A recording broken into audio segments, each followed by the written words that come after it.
And I think creating that kind of environment for innovation today, get a small team, free them up from bureaucracy, give them a really difficult time frame, and give them an impossible goal and let them have at it. I think you can see some really amazing things. That really led each of the teams to be able to create an innovative vehicle. Hey everyone, so this is the first episode of 2021, so Happy New Year. Wishing you all the very best for 2021. Thank you for listening to the podcast. And, we typically, as you know, always have folks on that are kind of in the lean movement and kind of traditional lean practitioners or gurus of some sort. And we're actually going to kick 2021 off with a little bit of a twist, because the gentleman that I'm having on today, named Paul Bruno, wouldn't call himself a lean expert or lean guru. He does have a quality management background and quality engineer background.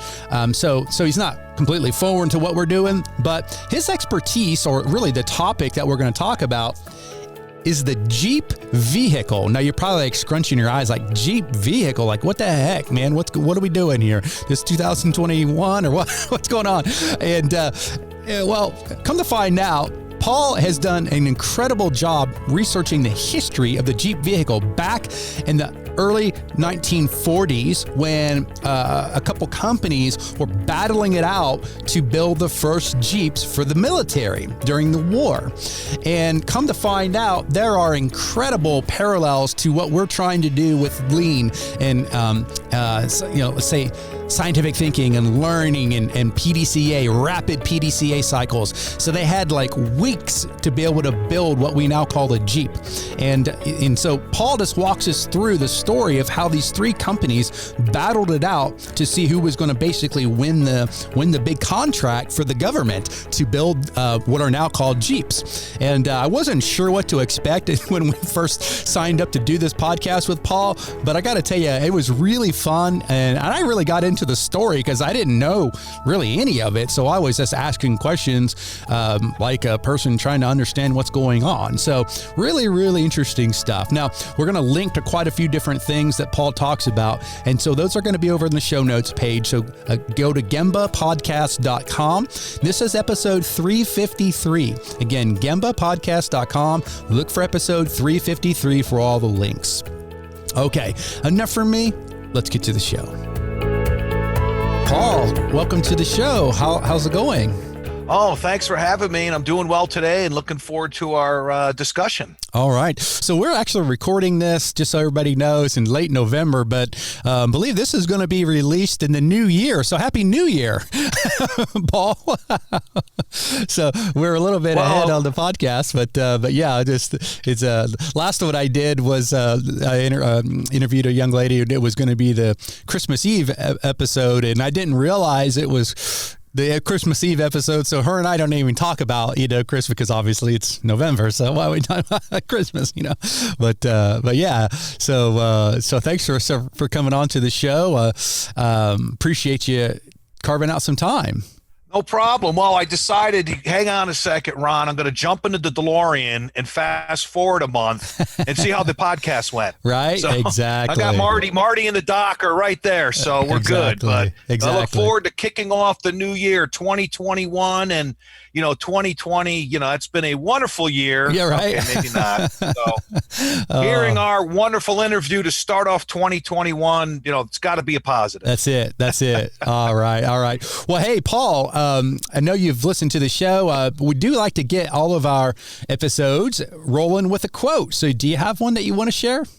Yeah, there was asked for a quote on leadership, and what I've tried to, especially in the second half of my life, lead by what it's in the Bible. Jesus said when the disciples were arguing about who was the greatest, and he kind of flipped it all on its head and said, how the Gentiles lord it over everyone, not so with you. For us, the first shall be last, and servant of all, as the Son of Man came to serve and not be served. And I realized for me that being a servant was a much better way to go. I wasn't really good at the whole lord it over people and the more egocentric leadership style. And as I've tried to develop that, far from perfect, I can tell you, but keep that in mind each day. I really realized, shockingly, Ron, there's not a lot of people, jockeying for position in the servants line. Mm-hmm. Exactly. So I found a lot more space over there, and a lot less of having to fight for things and all that kind of stuff that can go on. So that has really made a difference in my life in terms of just finding joy in serving others and putting others first, and realizing that is a true way of leadership. And there's a whole, as I'm sure you're aware, paradigm out there, for lack of a better term, of servant leadership. There's a servant leadership academy. A guy named Robert Greenleaf, who I'm sure you heard of, started that, in the 70s with a more modern twist on servant leadership. So that's kind of where I'm at as my life went on. And that's my favorite quote, to try to keep that in mind. Very good. Very good. Thanks for that. So, all right. Well, Paul, tell us a little bit about yourself. Tell us about your background. Maybe just kind of how you got involved in all the, just business and quality. I know you were in the quality movement and are in the quality movement, certified quality manager, all that kind of good stuff. So just tell us a little bit about that, and then tell us what you're up to these days.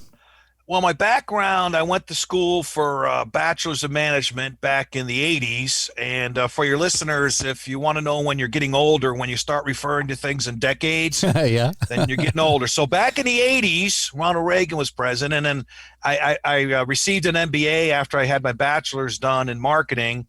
And with all that, I decided to go into the computer technology field. And while working in that in the 90s, I was working in an organization that was trying to adopt quality management for their organization.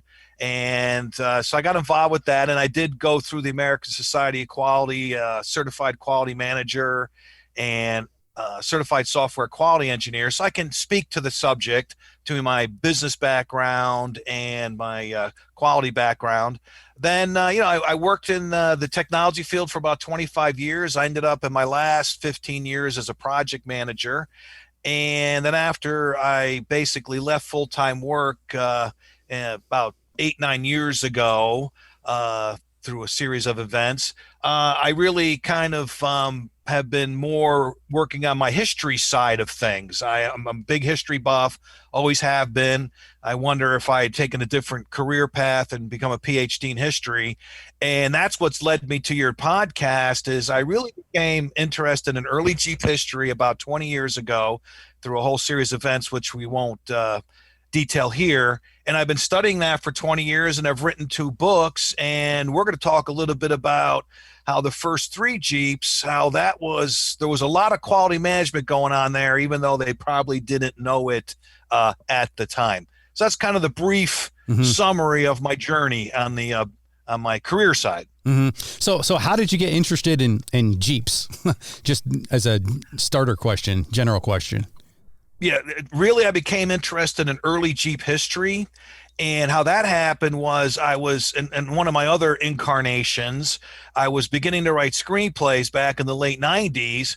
And I was watching a TV show on the History Channel because the excitement never stops in my life. It's unbelievable. I'm lucky I could find time for you today, Ron. Right. And it was the Big Rigs of Combat Jeep. And before the commercial, they said the first Jeep was created by a bankrupt car company in Butler, Pennsylvania, in the impossible time frame of 49 days. And I said, that sounds like a really good screenplay. And sure enough, as I've dug into the story, wrote a screenplay, tried to get it produced, was never able to have that happen. But the story is so remarkable of what they accomplished to build the first one. And then in the current book, I extended it to what the individuals who built the second and third ones did. And it's really amazing. So it started with that screenplay. And we always kind of pitched a screenplay as Rocky versus Tucker, the ultimate underdog trying to create the ultimate vehicle. And I did receive, last comment on that, some solace that our concept was good, because the Ford versus Ferrari movie, which came out in 2019 with Matt Damon, was very similar to what we were trying to get made. So it kind of gave me a peace that while we weren't able to get our movie made about the Jeep and how the first Jeep was built, it wasn't necessarily a bad concept. So, and we'll talk more about how that all came about and quality management here in a moment, I'm sure. Mm-hmm, mm-hmm. All right, well, let's jump in. So we were kind of talking before the interview about some different topics. And so one of them is I want you to talk a little bit about this process, this iterative process that the Army used to create the specific requirements for the Jeep procurement. Yeah, that's a great question. So the bad news for the Army is in May of 1940, they needed to replace the mule and the horse as the key way of transporting troops and small payloads. And they had nothing on the drawing board while Hitler was overrunning the Low Countries and France.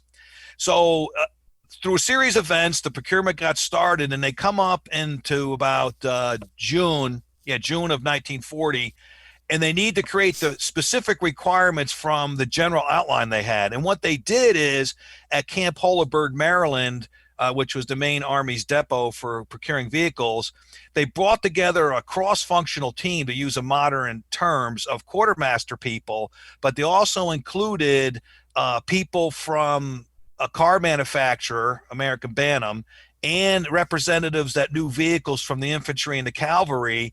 And they went through, and first they created some drawings. Then they created a wood mock-up, getting feedback every single time from the drawings and the wood mock-up. Then finally they built a working model and put a very underpowered engine in it and tried to drive it up a hill.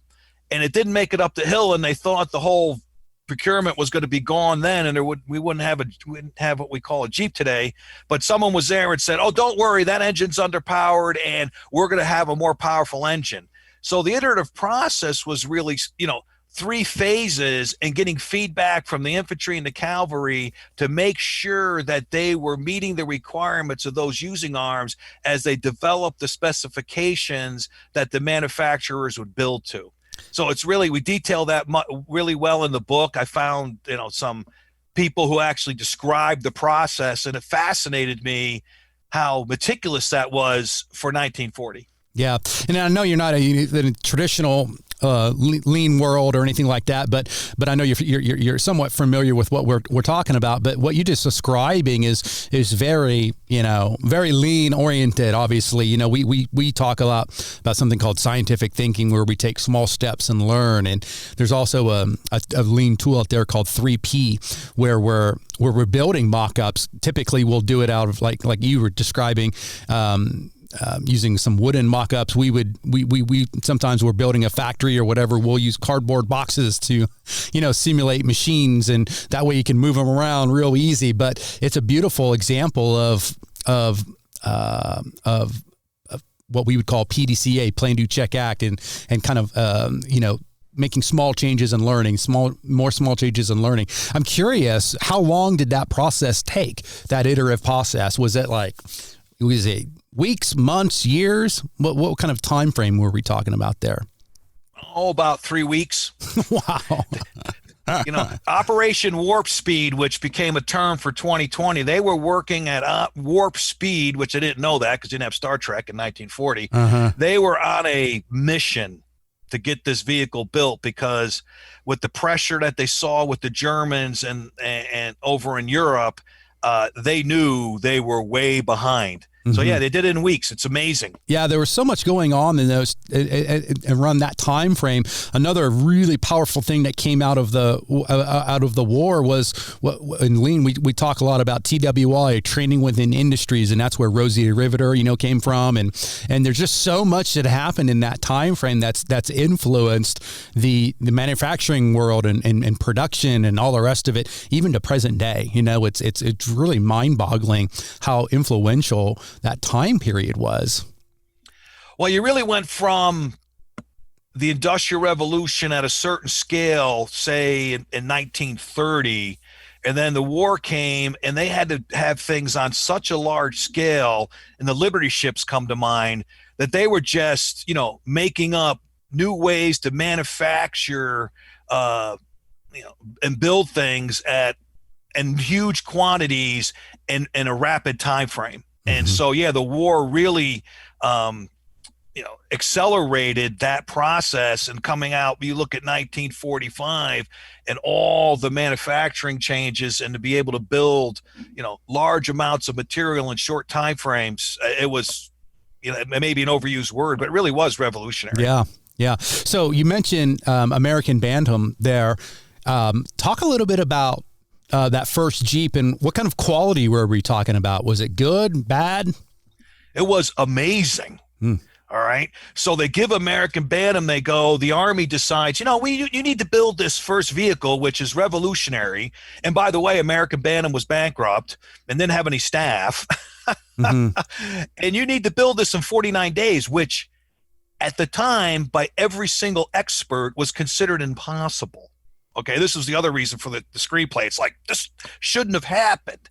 So American Bantam assembled a small team of exceptionally talented individuals who hand-built the first Jeep in the incredible time frame of 49 days, actually 49 days, 23 hours, and 30 minutes. They delivered it with a half an hour to spare on the 49th day.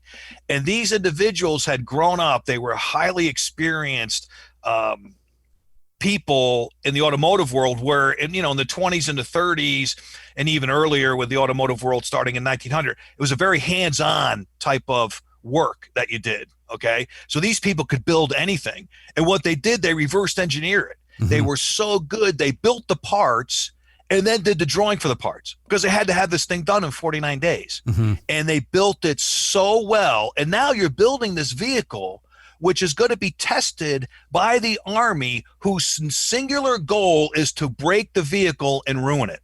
Okay. It's not like, well, you're going to put it out there and maybe to run it through a couple little things and see how it goes. Okay. No, they're going to try to destroy it. And they built it so well that the Bantam vehicle passed all the Army testing. They finally broke it 4 weeks in, if they just put it through everything. So this thing was such high quality to meet those testing, and we detail that testing in the book. Built one shot, 49 days, hand built, and you had only one shot to do it, to get it right, and they got it right and built something that was extraordinary. And in terms of the quality, to be able to survive and pass the Army testing with just incredible. The people in the Army were just amazed at how well it was built and how well it met, which, going back to quality, what it was supposed to do. Mm-hmm. Just incredible. Even talking about today, I still go like, this shouldn't have happened. It's really amazing, Ron. Mm-hmm. What's the Go Devil engine? The Go Devil engine, now that was Willis, okay? And what Willis had to do, they were the second group to build what they called a pilot model for the Jeep. And it's the photograph is on the book cover. Now, what happened with Willis was the weight requirement was a huge issue, okay, with building the first Jeeps, which we won't detail here. So what Willis decided to do, because they also were having a few little problems in this slight economic dislocation called the Great Depression. There's this thing that's happened. And so they didn't have a lot of money. So they went and they had to build their vehicle at their own expense, which is a whole nother side story. So they had a Go Devil engine.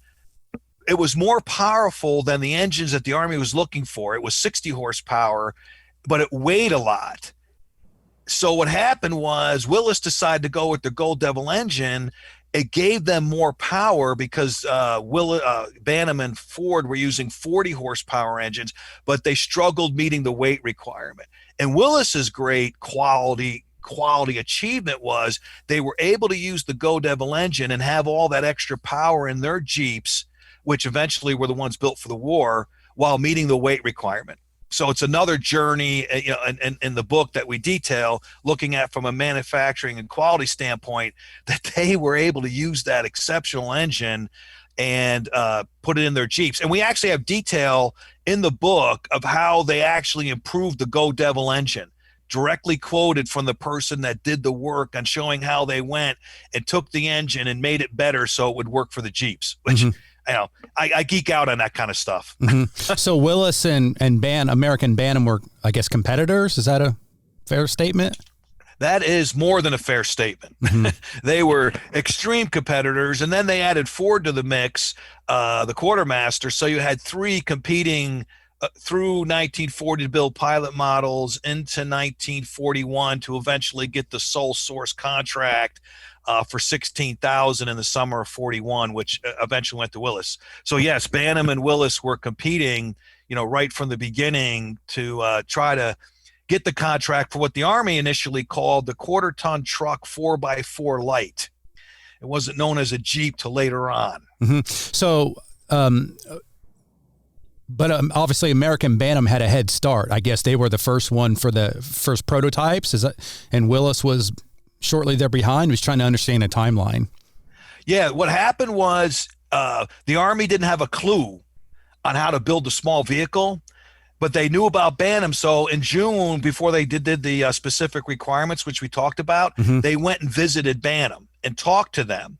So Bantam did get a head start. Willis had known that the Army might be looking for a small vehicle, but what happened is the Army went out to try and get let the contract to build the first 70 in July of 1940.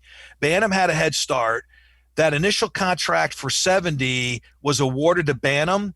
And what happened was Willis and the quartermaster, and really was initiated by the Quartermaster Corps, which is the branch in the military, in the Army, that procures things, that Willis would build their own vehicle on their own money. And if they did it, the Army would do them a really big favor and take a look at it. So Bantam got the contract for the first one, had a head start, built it in 49 days. But Willis said, we're not getting out of this. We're going to compete. And they spent $35,000 of their own money to build the Willis Quad, which in today's money, that's like $650,000. And they stayed in the running. And the rest, as they say, is history. So, yeah, that's kind of the timeline there. And, again, that's detailed in the book, what was going on with Bantam, what was going on with Willis, and how they overlapped some and built their pilot models. The Willis pilot model, let me step back. The Bantam pilot model was delivered on September 23rd, 1940, and Willis delivered their pilot model on November 13th, 1940. So some weeks later. Not that far away, though. Yeah. No, they were working almost simultaneously to build their pilot models. What about Ford? Bantam So just had to be what was Ford up to then? I'm surprised they. Yeah, right. Another part of the story. Well, Ford in July of 1940, when they bid the first 70 that Bantam won, they didn't even bid. They said it's impossible to build this in 49 days, so we're not even going to try. So the Quartermaster Corps and I worked in government, so I kind of understand this.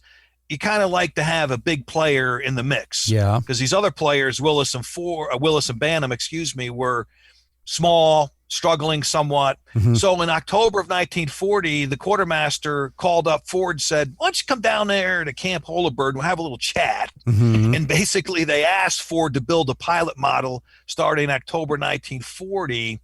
And because they were able to use a lot of, to use my project management method terminology, lessons learned from Willis and Bantam, Ford built their pilot model and delivered it on November 23rd, 1940. So they built it in October. So it took them about 7 weeks, maybe the same time it took Bantam, but they had a lot. The Army shared a lot of what they had already learned about these vehicles with Ford that kind of gave them a chance to not have to deal with a lot of the issues that Bantam and Willis had to. But then Willis ultimately won the big prize in the end. Yes. And what's really amazing about that, going to quality management and seeing the perspective. In 1940, the Army says, we'll go out and get 70 of these, see how that works out. And as I read through the documentation a year later, in July of 1941, they go, you know what? We're going to need at least 16,000 of these things, because they saw how much the war had expanded. Hitler had invaded Russia, the Soviet Union by then, and Japan was on the march. And you just see in the documentation over the course of the year, the Army getting a sense of how big this was going to be. And it was something of the magnitude, even with World War I, and our participation there was really France. They really didn't have a sense of the magnitude, and it had grown on them. So they went out, they had 3 really good vehicles, which are detailed in the book. Banham, Willis, and Ford, had them compete, did a lot of testing in the spring of 41, let out a contract for bid for 16,000, and Willis was eventually awarded that contract. And they became, the Willis MB, which was eventually the final version that was created for the war. That's how Willis was able to do that. When And did they start calling it a Jeep? They started calling it a Jeep in the late fall, early winter of 1940 into 41. We have a little bit about how that Jeep name came about at the end of the book, the original Jeeps book. And basically, no one really knows exactly how the name got put on to the quarter tons, because originally they were calling them the Banham, the Willis, the Ford. But from we were able to find out, between the wars, the people at these depots would call a lot of vehicles Jeeps for some reason, just generic name. And somehow that name got attached to the quarter ton vehicles, the Banham, Willis, and Fords, and it just stuck. And eventually it was just the small quarter ton vehicles were the only things they called Jeeps. Got it. So that's kind of our best guess on how that came about. Yeah. So if you fast forward to present day, there's Jeeps rolling around on Leslie, who works for Gamba Academy, drives around in his little red Jeep. So talk about where it's at now. Like, how does that, what we call Jeep today, go back to the 40s? Well, yeah, that's a really good question. And what I tell people is, and you read this book, which details, the manufacturing of these early Jeeps, the quality that went into them, the DNA that came from the specifications, and that basically, especially with the Jeep Wrangler, but every Jeep ever built, in my opinion, the DNA of that vehicle was laid down in these first three. And it really hasn't changed. The original three were built really, really well, and they did what they were supposed to do really, really well. Yeah. And I think you can still say that about Jeeps today. So 80 years later, that's the key to me. I see a Jeep on the road and I go, I know the three Jeeps that this thing really evolved from, that's still living in what you're driving today. And those individuals who built these things, who, a lot of them were in their 30s and 40s at the time. Their legacy lives on in those, from the Banham, Willis, and Ford pilot models, in all the Jeeps ever built, and the Jeeps of today. So if you were like, I feel bad for American Bantam in a way. I don't know, just hearing their story, it's like, golly, there they were, the first ones, the trailblazers, if you will. And then, so was it, would you, if you're in American Bantam's shoes, is it a sad story, this whole Jeep saga, or a happy story? What do you think? It's kind of in between, to be honest with you. Because we detail in chapter 11 up through the spring of 1941 some of the melodrama that was going around the procurement between Banham, Willis, and Ford and the quartermaster. And Banham basically got frozen out for, in my opinion, there was political stuff going on that happens, okay, and other reasons, and not necessarily because their vehicles were not really, really good. So it's a happy story in the sense they have a legacy to tell, and Butler, Pennsylvania has done a much better job the last 10 years trying to tell their legacy. But it's a sad story that, yes, out of the three that competed, Willis ended up building 330,000 Jeeps and is really known as the home of the Jeep in Toledo. And Ford is known for building the Jeeps during the war, but after the war, they didn't really want anything to do with it. So Willis, kept the Jeep legacy alive. And Banham kind of faded into history. And so my first book, Project Management History, the First Jeep, really tried to bring that story back to life, and those, in my opinion, heroes that built the first one, to kind of, honor their legacy. And the second book really honors the legacy of all the individuals who built the first three, Banham, Willis, and Ford. But so it's sad in the sense that Banham's been forgotten by the vast majority of people, and everybody just thinks Willis built the first Jeep or Willis is Jeep, and they really are. The way I delineate it is, in my opinion, Banham and Butler were the birthplace of the Jeep, but Toledo and Willis is the home of the Jeep, because that's, you can be born somewhere but be raised somewhere else. Yeah. And really, they were born in Butler, but it was raised in Toledo, and I think both cities have a lot to be, for lack of a better term, proud of in their contribution and legacy in Jeep history. Yeah. What is there? So we got a bunch of lean people, operational excellence people listening to this. Like, what do you think we take away from this story? 2021. Like, what can we learn from the whole history of the Jeep? Another good question. I wrote an article that was published in the Las Vegas Business Press and also at projectmanagement.com, Lessons in Innovation from the Creation of the First Jeeps. And what I think is really applicable today is this was a revolutionary vehicle, so they had to be innovative, and how they set it up by creating a small, exceptionally talented team with a difficult time frame, with an impossible visionary goal, really freed from bureaucracy.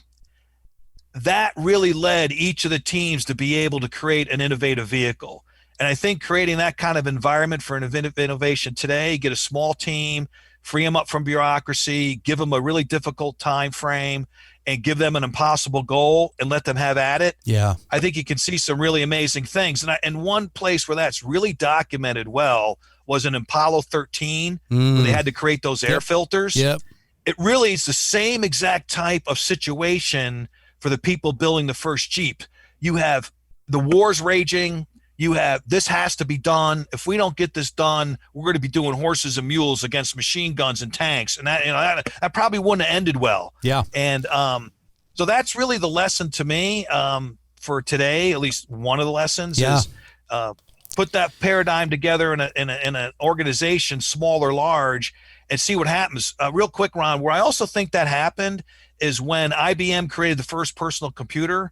They were all mainframe back in the late 70s and early 80s, and they took this small team in Boca Raton and said, here, see what you could do with this, because we really don't want to do this because we're all mainframes. And that's how they created the IBM PC, and in a very short time frame, by giving these people, just said, here you go, here's the problem, and so on and so forth. So, yeah.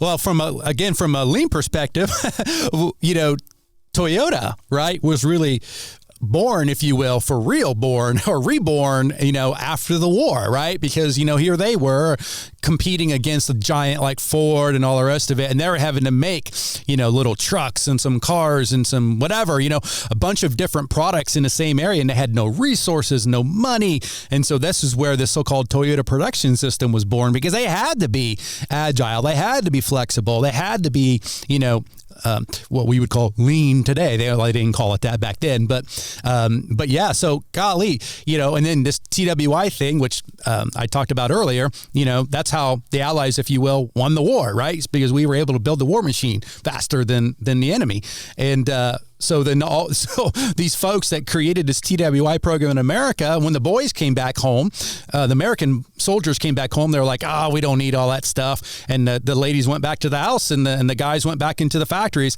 and TWI sort of died out. But then guess where it went? Japan, it went back. And so that's where it's just crazy. Like that time period, again, how influential it's been. Here you told about the Jeep story, which honestly, I didn't know all that, which was coming with, really at the early side. And then this whole lean movement, Toyota production system came after. So boy, sure was an influential time period, those 10, 15 years, and then in the 40s. Yeah, well said. Can't really add anything to that other than, when people's backs are against the wall and they can't rely on what they've always done, that's when they'll change and usually surprise themselves on the amazing things that they will accomplish. Well, I know. Hate to look back, but look back at 2020, and there was a lot of people with their backs up against the wall, but there was a lot of things that came out of it, right? There was a lot of, there were some incredibly heartbreaking stories. We can't, dismiss those. But there were also some really, really amazing things that happened. So I think, to your point, when we're up against it, that's when humanity can really rise at its best, is when things are really tough. So. That's true. And what people listen to your podcast and heading into 2021, depending where the pandemic goes, from my perspective, historical perspective, this is a transformational event we've been through this year, and it's just starting. because we're just trying to get through the pandemic right now. Yeah. But there's been a lot of, to go to change management, which would be part of what you guys do, unfreezing, change, refreezing. We've been going through the unfreezing process in 2020 on a lot of things, and we haven't gone through the change process yet. So we've got an interesting journey coming up in for sure. the 2020s of what's going to be, for lack of a better term, the fallout. But the changes have just started. It's not what existed before the pandemic and really, starting around 2015. That's kind of gone. And I'm not sure people have realized that yet. It's like, well, we're just going to get back to normal. No, and I hate the term new normal, but we're transitioning into the future and what the 21st century is going to be. Just like if you go back to the 20th century, World War I, the 20s, the 30s, they were transitioning from what the 19th century had been. It took a long time. And by the time you got to 1945, the world looked a lot different than it did in 1914. Yeah, for sure. For sure. Hey, so what tell us about what's the name of the books on the Jeeps? Because I think it might be interesting for folks in our industry to check them out. Right. I'll give my shameless, blatant plugs, Ron. So here we go. The books are, the original Jeep is the one that's out right now. It's a history book, and it details the creation of the first 3 pilot models. The first book, which I came out in 2014, which some of your listeners might be interested in, is Project Management and History, the First Jeep. And that looks at the creation of the first Jeep from a project management perspective. So there's a lot of, if someone has an interest in that niche, it's a good book for that. You can find both books at Amazon.com, and that's the best place to find them. Now, for your listeners, for the original Jeeps, we're only putting this on podcasts we go to. They can order an autographed copy for the same price as you can get it on Amazon plus shipping at dispatchermagazine.com/books. Dispatchermagazine, one word.com/books. So if anybody's interested in an autographed copy of the original Jeeps, go to that website. We have a website on early Jeep history, originaljeeps.com, which talks about the books, lots of documentation about the early Jeeps. And lastly, we do have a Facebook page, and we've been sharing stories of my aunt and uncle's service out in World War II out on that page. And so we're asking people if they have any stories from family or friends from World War II that they'd like to share on our Facebook page. The Original Jeeps is the name of the page. They can go there and do that. So hopefully people will pick up a copy at Amazon or an autographed copy at dispatchermagazine.com/books and find them worthy of their time. Yeah, and we'll link to everything in the show notes in case folks can't remember all that. So just go to gembapodcast.com. This is episode 353. So we'll link everything that Paul just described in case you didn't get it all written down or you can't remember what he said. So gembapodcast.com, just remember 353, and we'll get everything linked up on the show notes page there. So, hey, Paul, thanks for coming on, man. When we first started exchanging some emails, I wasn't sure what to expect. We typically have a traditional kind of lean, guru or whatever, a practitioner on, but this was really fun. This was really value added, and I think there's tons of lessons for those in our lean movement to learn from the stories that you shared. So I appreciate you coming on. Oh, I was glad to be here, and that's really the great thing about the early Jeep history. It is really a lot of fun, and it's just amazing to talk about. So I really appreciate the opportunity to come on your show and do that. Awesome. All right. Well, thanks again, Paul. We will let's stay in touch, and when you get any more cool Jeep stories, holler at me, okay? We will do that. All right. Take care. You too. Thanks for listening. Whether you've been on the continuous improvement journey for many years, or perhaps you're just getting started, Gemba Academy is here to support you. And while we're best known for our more than 1,500 Lean and Six Sigma teaching and virtual tour videos, we also have a team of experienced Lean and Six Sigma practitioners available for one-on-one coaching, as well as a variety of Lean and Six Sigma certification options. To learn more and to schedule a demo, head on over to gembaacademy.com.